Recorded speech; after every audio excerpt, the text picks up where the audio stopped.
Okay, y'all, I haven't done a video in so long, so I wanted to jump on here real quick and read some Dear Abby's, because I used to read them every day, but um, I just haven't really been looking at the news or reading the news or anything like that. So just because I don't want to be depressed and bogged down with other people's problems, and it's hard to just get on camera and start talking about things that involve your personal life. One, I live a very boring life. I don't have any drama.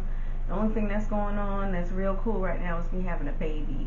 And I mean, you can't talk about that for so much. So anyway, I'm just going to jump on here and read Dear Abby and give you my thoughts. Okay, so this says, Dear Abby, my brother-in-law Charles has earned the privilege of being buried in a military cemetery. He lost his wife Claire to cancer 10 years ago.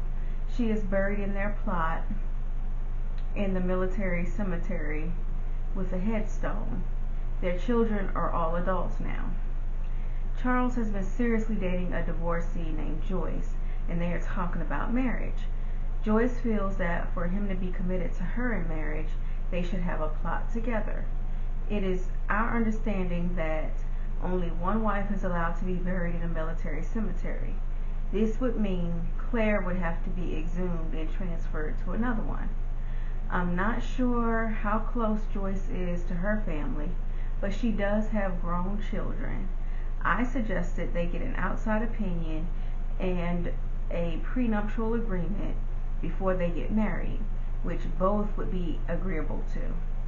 What have others done in similar situations? Concerned in New Hampshire.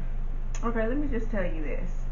Okay, first of all, if Joyce is already thinking about death, she really ain't serious about marrying this guy.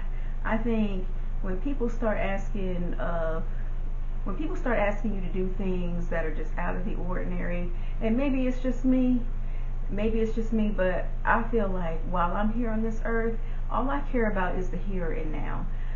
You know, maybe it's because I'm not 80, 90 years old that I'm not thinking about where I want to be buried, and even if I want to be buried.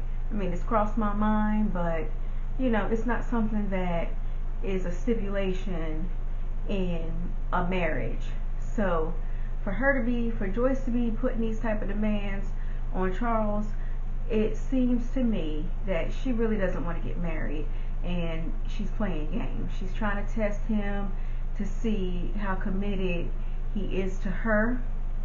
But I don't really think she's serious about marrying him, because okay, if she has, first of all, how come this lady writing this sister doesn't know that much about Joyce? How come she doesn't know if Joyce is close to her grown children and the rest of her family? And why don't Joyce go back to the man she had them kids with and say, let me get buried next to you? You know, why, if it was so important now, if it's so important now, why wasn't it important then?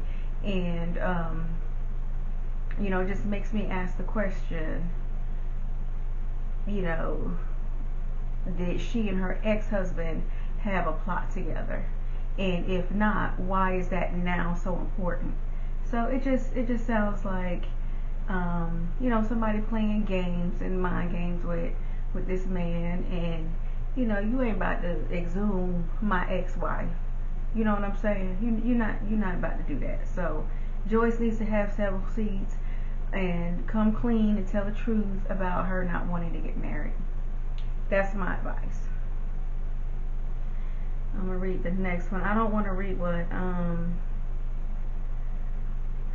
Abby writes in response, because to me, Abby don't be giving the real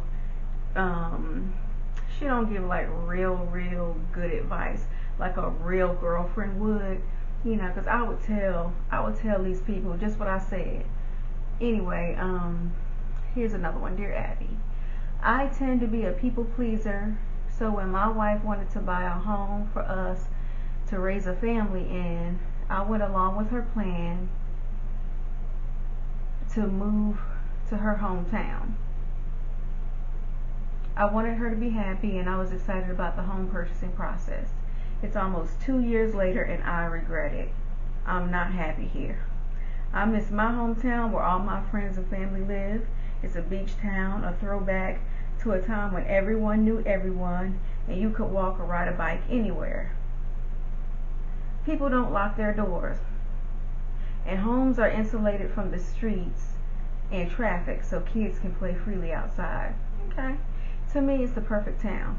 But there is no convincing my wife to try giving my hometown a shot as our full-time residence. Despite knowing we will never be able to own a summer house there, that's the dream my wife sells to me. I resent her because she got what she wants, and I just have to deal with it. Should I just accept my fate? Resentful in New York. Ooh, child. Okay, hold on now. It's only been 2 years and you that unhappy, dude? First of all, if you really, really wanted to move to your hometown, why didn't you discuss it more in depth? Why didn't you guys flip a coin? You know, why, you made the decision. You made the decision to make your wife happy. So, yeah, you kind of got to live with it unless you're willing to be a little bit petty. Because, see, what I would do is this. I would go to my spouse and I would say, listen, babe, I'm not happy in this small jerkwater town. We're going to have to do something.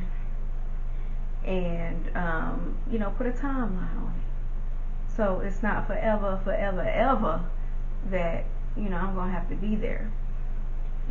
But for me, I think what I would do is just say, let's put a time limit on when we're going to be moving up out of here, because I'm not happy. I don't like it.